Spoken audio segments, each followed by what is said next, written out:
Hello, everyone, and welcome to Season 3 of Bringing Dreams and Miracles Together. This podcast is hosted by our incredible founder and CEO, Staci Swiderski, and myself, COO and Client Care Focal here at Family Source Consultants. I'm really excited about our upcoming season. Staci, what can our listeners expect out of Season 3 of Bringing Dreams and Miracles Together?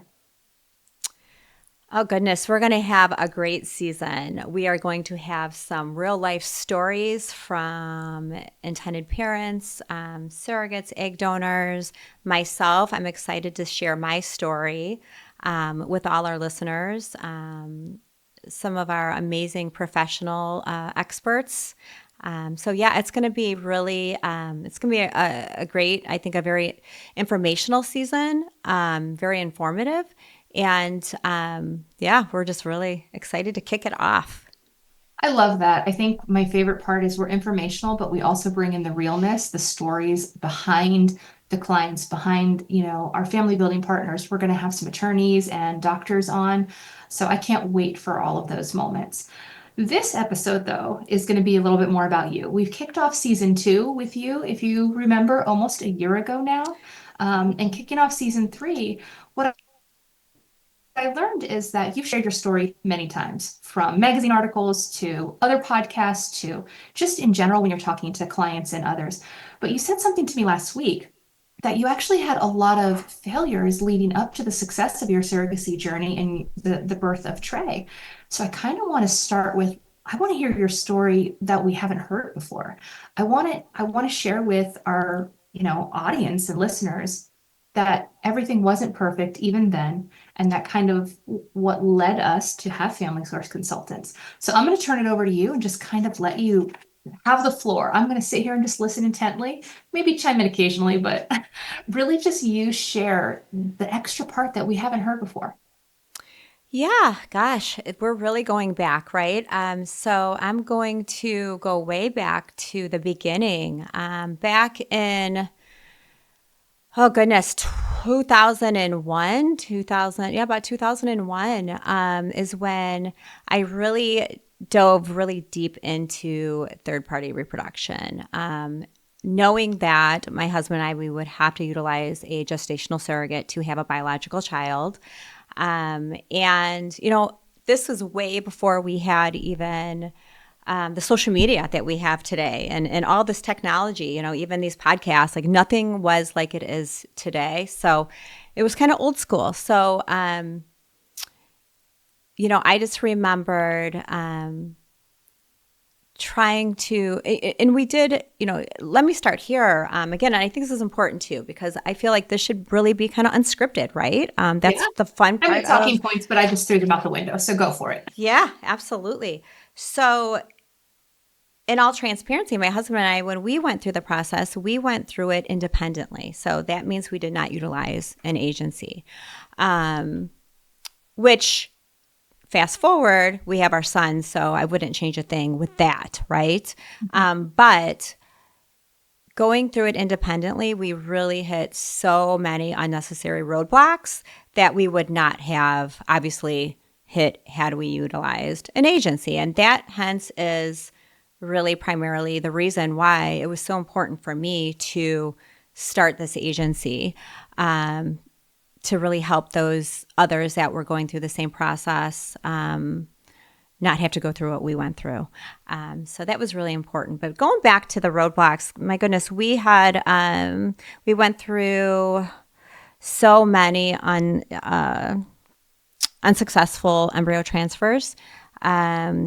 We were With one very, surrogate, multiple surrogates, kind of, I know this is pre-Google. This is back when yes. the internet was very different back then. And we've shared on many other podcasts the reason you and your husband had to pursue surrogacy for your child. But so we'll get into that later. For anybody Yeah. who doesn't remember, you can listen to season 2, episode 1 to hear that part of Staci's story. But this was pre like all of this at your fingertips. So just to get into that, how you took that first step and what you learned, how many surrogates, all of it. Right, right. So, I mean, goodness, starting from the very first surrogate, unfortunately, we did send her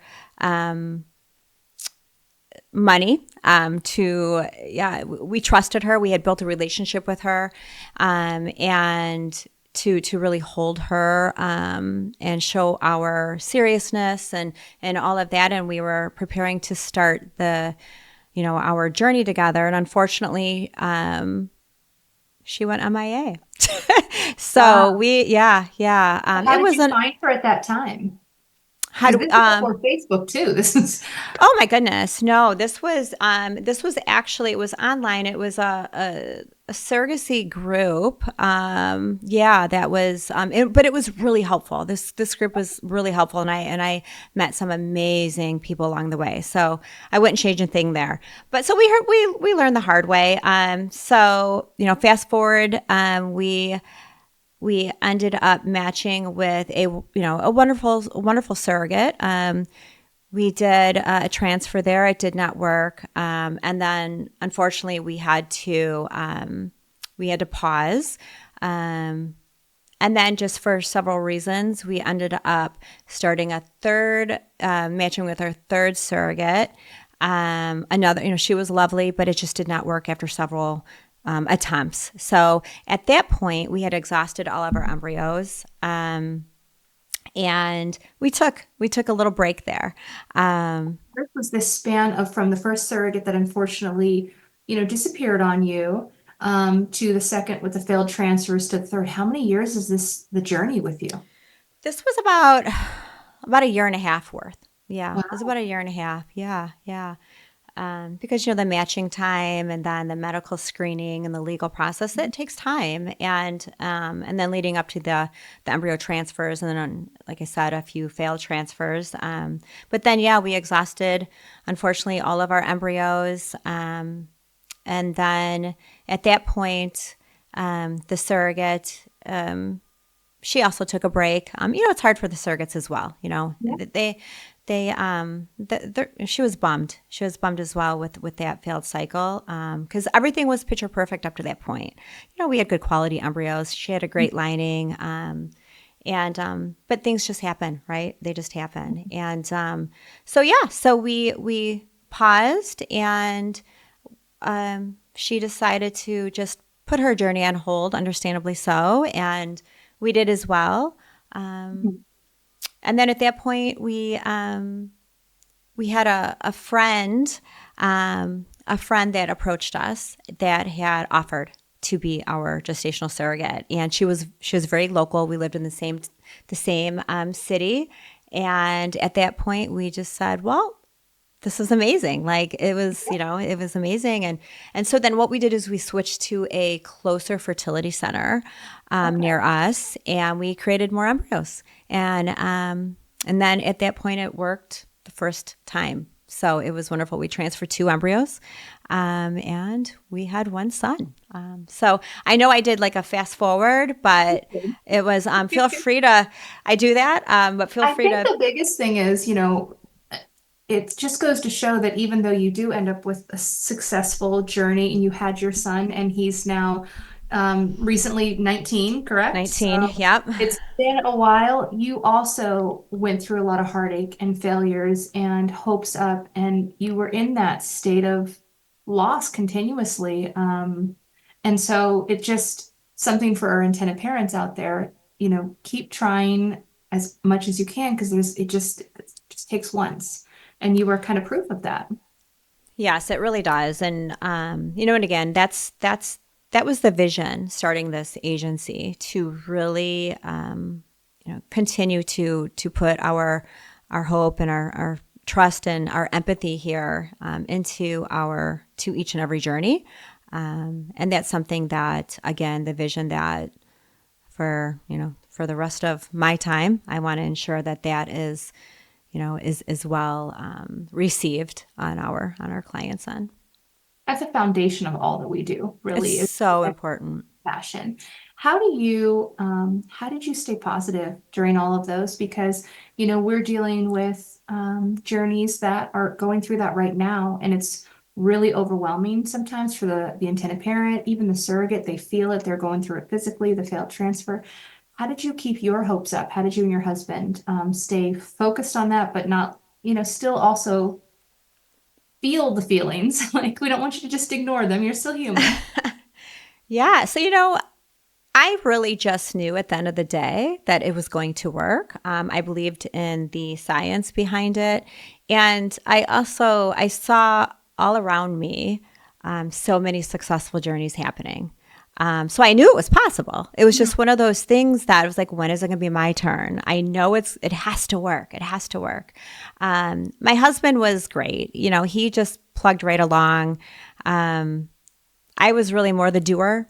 Mhm. I took charge of the entire process. But I didn't want to give up. I knew that at the end of the day that this was our dream, Mhm. and I was going to make it happen. No matter how many attempts it took. And but there also back then. Again, I'm going back. I mean, almost 2 decades ago. Yeah. Um, there were not near the support groups that we have today. Obviously we didn't, there wasn't such thing as like, all these amazing online Zoom support groups Yeah. that we have now. They were just, they were very few and far between back then. So I really I didn't reach out that way. Again, I had a few friends that I would really rely on and count on. But other than that, it was just, I knew it was possible. And so I just kept plugging along. I love that. You just believed. And so you essentially willed it to happen. I It, did. I it manifested. Isn't that the Like, new I thing? You will say that is, manifest. for those of you who don't know Stacy, Stacy's big on manifestation, and all of a sudden things just happened. So I can see that even 20 years ago that was so you.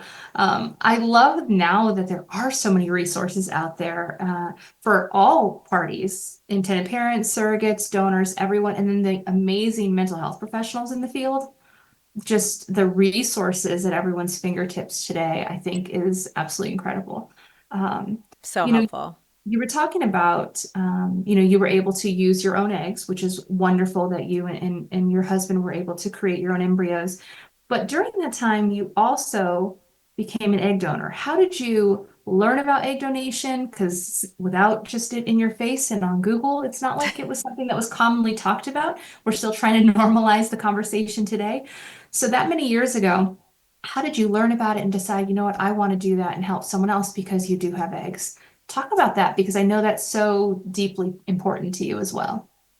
Yeah, yeah. Thank you for bringing that up. That's a great question. Back then, egg donation, it was still, it was spoken about and it was discussed. It just obviously wasn't as heard about as it is these days. But again, knowing others who have gone through it, so that the seed was planted for sure. So I knew about it. Um, but after our son was born, I was approached by, well, I'll back up a little bit.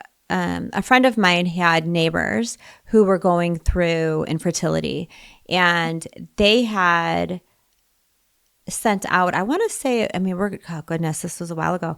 I want to say they had sent an email out to maybe friends or, people that they had known that they were looking to expand their family and were interested in obtaining an egg donor. And so she had shared that with me. And I thought, maybe it's something I could do because remember, I've already gone through the egg retrievals. Mhm. We had our son by this time.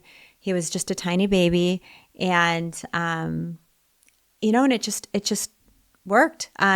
So my information was shared with them. We met very shortly after, and I drove to their house. We met, and from there, we just said, "Let's do this." And it was wonderful, and so I had the opportunity to donate twice for them, for that family, and it was something I it's very near and dear to my heart, and I'm so happy that I was able to help another family. So being on both sides of the infertility piece, if you will, needing the help of a surrogate to grow our family, I think that really also inspired me to want to help somebody else. And so being able to do that, it was, it's a beautiful thing, and I'm really, I felt privileged that they selected me. I love that. You were a known egg donor, and that obviously is that this was not just behind closed doors. You met them, you shared information. That wasn't very common back then. I know it's becoming more popular today, especially with genetics and DNA tests and all of those things, which we'll talk about here in just a second. But was it a foreign concept to you, or just you dove right in and say, you know what, I'm just going to do this? What made you do something so not the norm back then? Yeah, that's another great question. To be honest with you, I wasn't actively looking to be an egg donor. So when this just was brought up, and I thought, well, since I've gone through the, several egg retrievals on my own, I knew it was something that I could do, and I had no difficulty when I was going through my own egg retrievals to create our son. Um, Again, because I wasn't looking to be an egg donor. So the whole anonymous portion of it did not Mhm. even, it wasn't something I would be interested in anyways. Okay. So I wouldn't have been comfortable, I don't think, being an anonymous egg donor. Now we don't even we don't use that, that language. It's closed, it's a Mhm. closed egg donation. But no, I knew going into it, they wanted to stay in communication or at least share updates. Yeah. I certainly didn't want to be or didn't need to be part of the children's lives at all. But just knowing really where my genetics are and where they went, and also keep in mind um, I had children, so this is realistically their genetic siblings. So yeah, it was important to me that I knew the whereabouts of those genetics. And you did have children. So how did you and when did you share that with them? I mean, clearly they're older now, so they definitely know, but when was the right time for you to share? Did you share it at different times with different children? How did you talk about that? Because obviously with, ancestry.com or something, it just pops up. So it's really important to have these conversations, So important. especially in today's day. But back then, how did you do that? They knew right from the beginning. Yeah, because I was very, very open with my decision to be an egg donor. Obviously, very open with surrogacy. And keep in mind, too, after my son was born in 2003, the agency, or I'm sorry, 2005, the agency launched in 2007. So all of these moments really moved pretty quickly. Um, so my whole family, my friends, everybody that knew me knew that I had started this agency. So they knew my passion behind it. They knew that we had a son through surrogacy. And so me being open about being an egg donor, I was proud of that. And it was all over the website. And so my children knew about it right away, right away. So as a matter of fact, they actually, they met the children that I was an egg donor for when the children were really little, and so I have photos and all that, and it's pretty, it's pretty neat. I love that. And do you still receive updates from your donor fan or from technically you're the donor, but from the family you donated to? I do.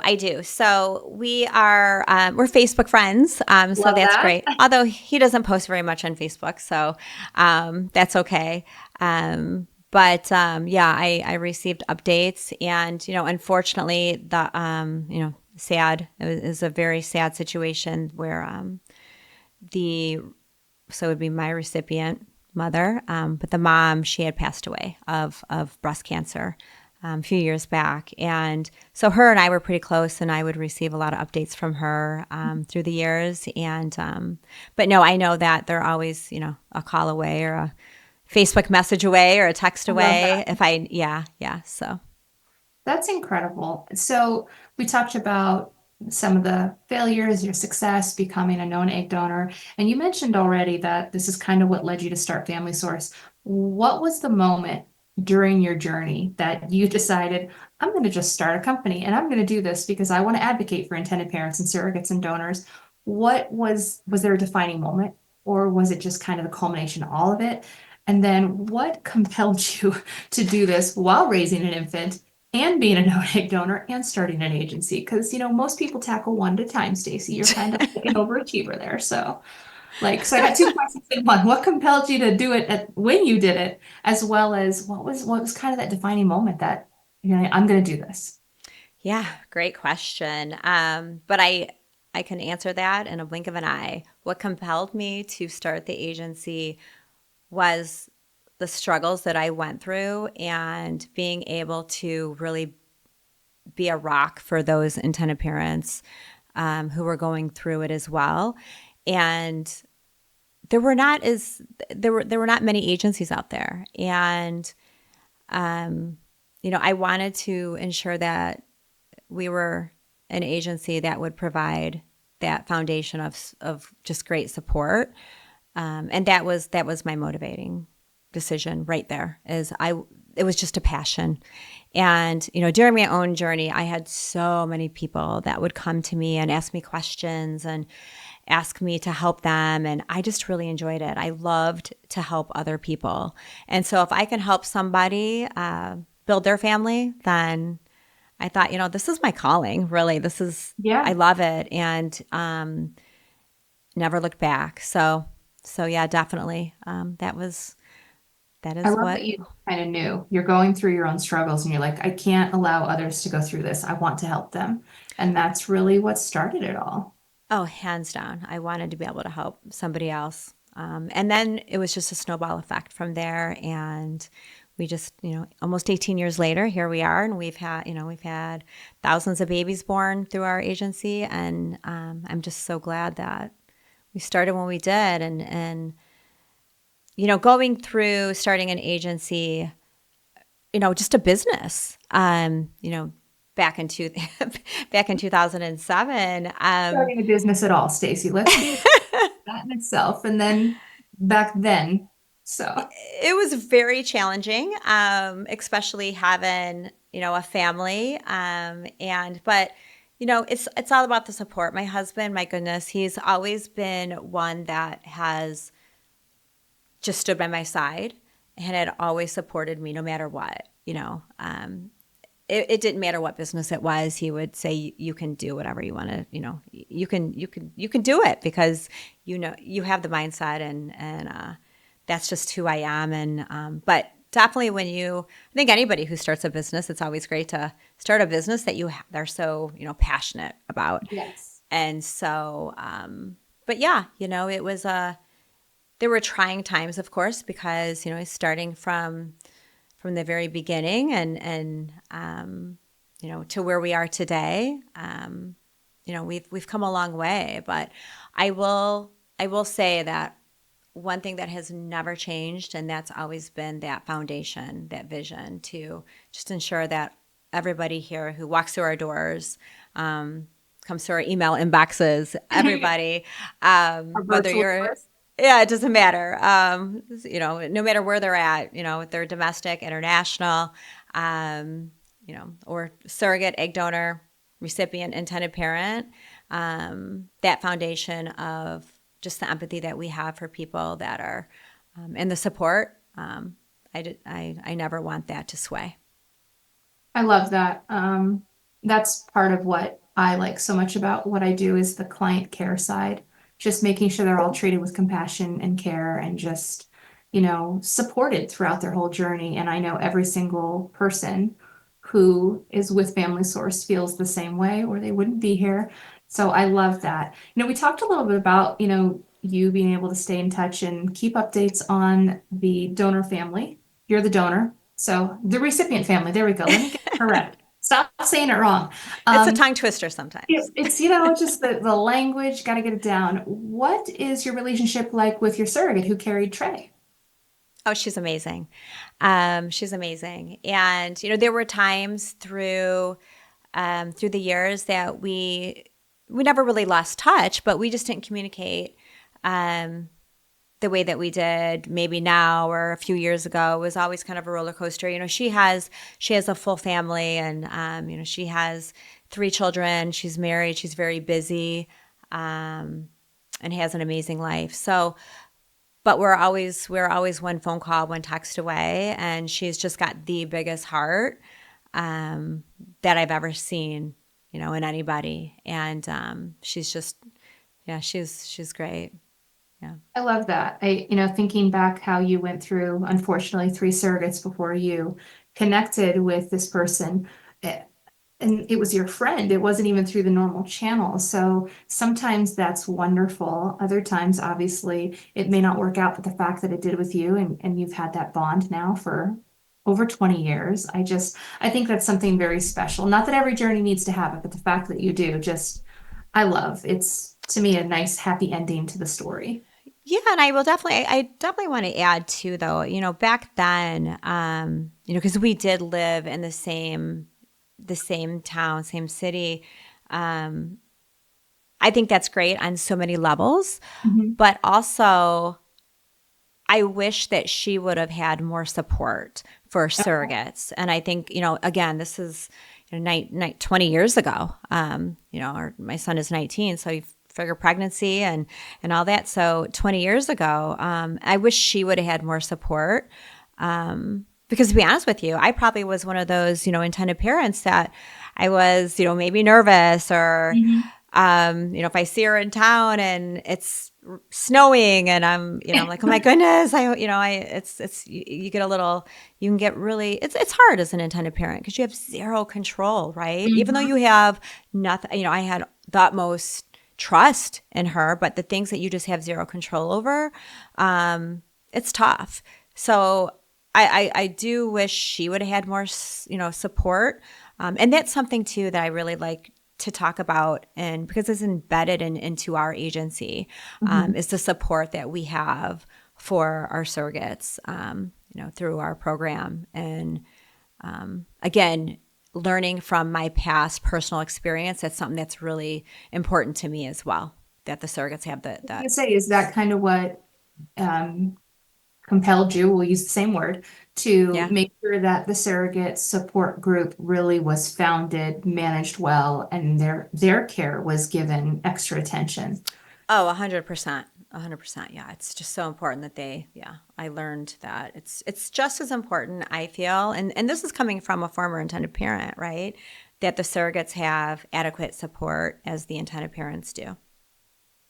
I think that's a beautiful thing because especially with Family Source, every client gets the attention that they need and deserve, frankly, because they're coming at it from their perspective. What the surrogate is going through is not the same as the intended parent, and having other surrogates to share that with, and intended parents, the support they can get, especially out and about with our family building partners, the different support groups out there now, it's really come so far. And I think it's really important to the success of a journey to have that.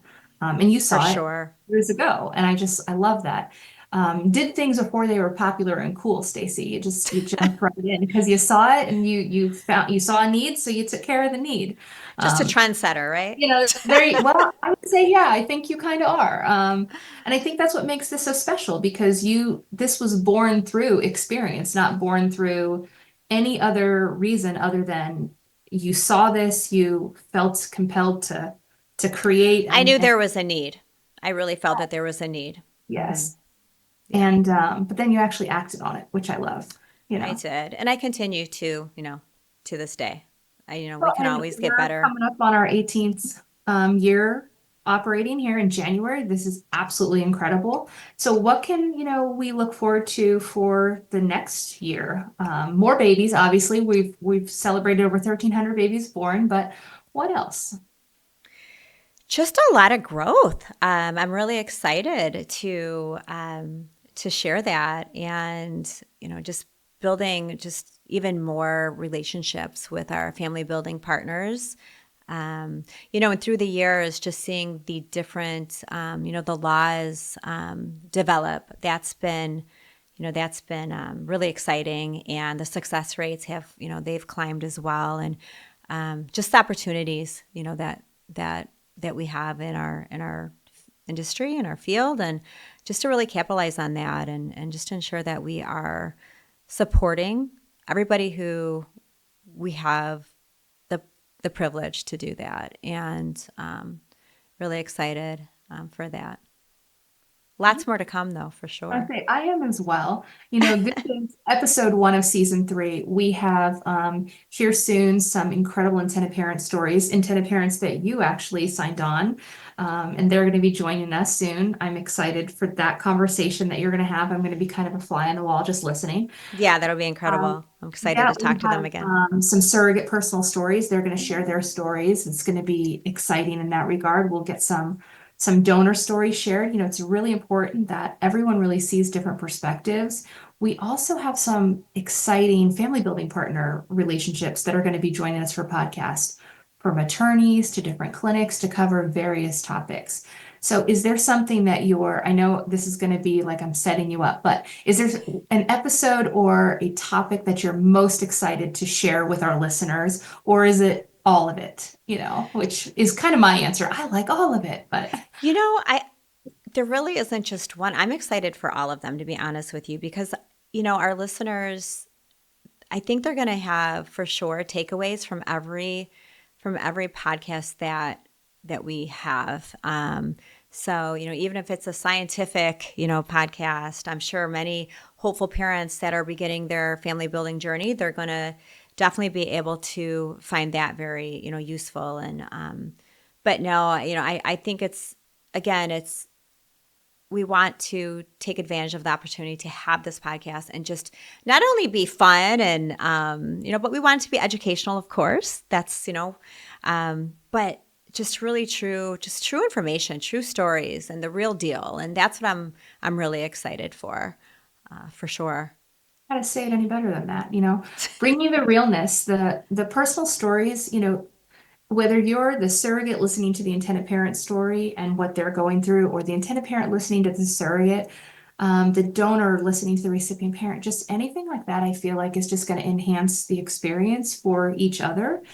Also, exactly what you said, whether it's scientific or it's an attorney, you're going to want those tips. You're going to want that information. The genetic testing, anything like that may seem, oh, that's not, no, just listen to it anyway. It's going to help. So I loved that. I think that's kind of our tagline, bringing dreams and miracles together, the real podcast. Right. Like I There's said, there's it's nothing fake about this. It's just genuine stories, genuine facts, things that can help you on your journey. Um, yeah, for sure. so I thank you for sharing, more about yourself and your journey. I know we've talked many times over the years about it, but hearing really just that you went through your own struggles and that was really what started all of this was special for me, hopefully for the listeners. But as we close the episode, is there anything you'd like to share to end episode 1?